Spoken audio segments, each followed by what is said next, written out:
What's up guys, Americana back here with another video. There's a lot that makes me bullish after last week's liquidations, but let's talk about the worst case scenario and what we do not want to see next. Even though I still believe this was a leverage reset, we always need to know what levels would actually flip us into a bearish market. So let's get into the video. I first want to talk about the event itself. First off, here's the good news. There is no excess leverage left in the system.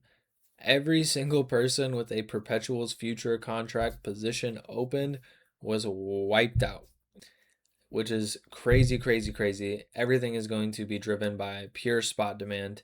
We're going to see that leverage in the system build back up, especially if we appreciate in price.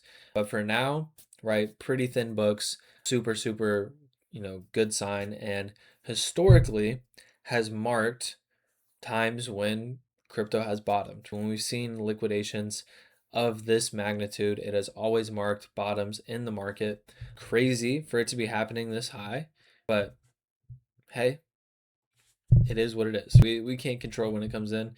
Does this make us, kind of more bullish? Almost more bullish in a sense. They're trying to steal coins out from people this high because they know what comes next, possibly, but that's a little bit tinfoil hat. We'll try to keep it data driven around here, but just wanted to throw out, right, we have COVID and FTX, the other two previously, some of the biggest liquidations in the market. But again, if we get something similar to play out, would be pretty nice. I do want to talk about, right, this video is going to be pretty short, but my worst case scenario, when do I begin to get bearish on this market, right? Let's zoom out to, we can go to a weekly chart here, right? I've made videos a few weeks ago about, no new lows in Bitcoin being made. As long as we're holding these macro lows, we're okay. So when I say macro low, I can go ahead and I'll mark out every single one on here that I see. Obviously, first one, if we had taken out that low, obviously be susceptible to more downside.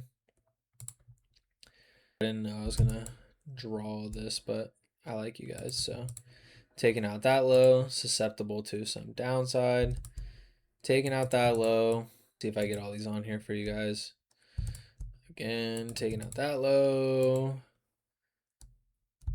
And these are all, like I said, you can mark other lows, you can mark lows however you want to, but these are what I would call, and they're pretty substantial. So you guys can see why 98K would be one right there.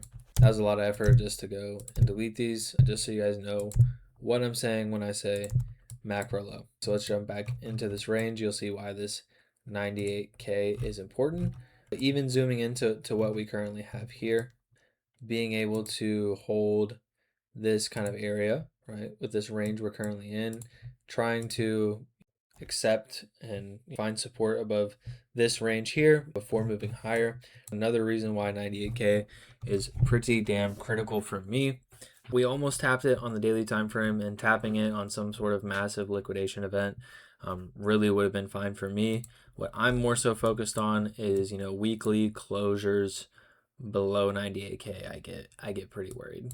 I do want to point out, a lot of times with these liquidations, sometimes it is necessary for us to get back into the retracement of even the wick. So, Bitcoin going to wick down to 886 fib wouldn't really worry me too much. Obviously, altcoins would probably get demolished during that time, as people would get fearful again, but really wouldn't be the worst thing in my opinion. So I'm not saying that all the scary times are over, right? I have other videos coming out this week. You guys know I'm overall bullish, but if something did happen where we start accepting below this, and then on a weekly time frame, we're closing below these levels, I would be pretty worried of some sort of top coming in, right?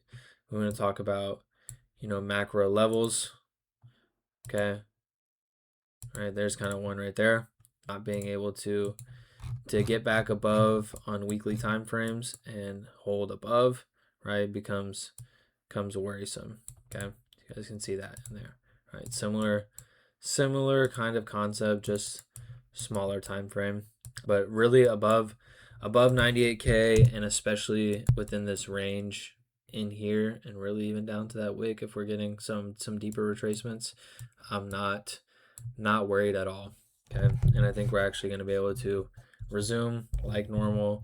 Other videos on Bitcoin dominance and stuff this week looks willing to kind of get back to the program that we've seen. Obviously, it's going to take Bitcoin holding up, being stable. So if we do go back down to some of these wick lows, maybe that's delayed. And then if we get down to the 98K, start accepting below, that's pretty much canceled at that point. But until that happens, we don't need to worry about anything. Everything's pretty chill. We'll go ahead and keep this video pretty short, but I did want to kind of give the opposite side of things, because I do mention in a lot of the videos about volatility, right? So if I am wrong and we do get volatility to the downside, I don't want you guys to be stuck, butt ass naked up the creek, no paddle kind of situation. So losing 98K, definitely be messaging me or hitting me up or looking out for a video of what the hell, bear market's here kind of situation, right? But for now, everything's okay.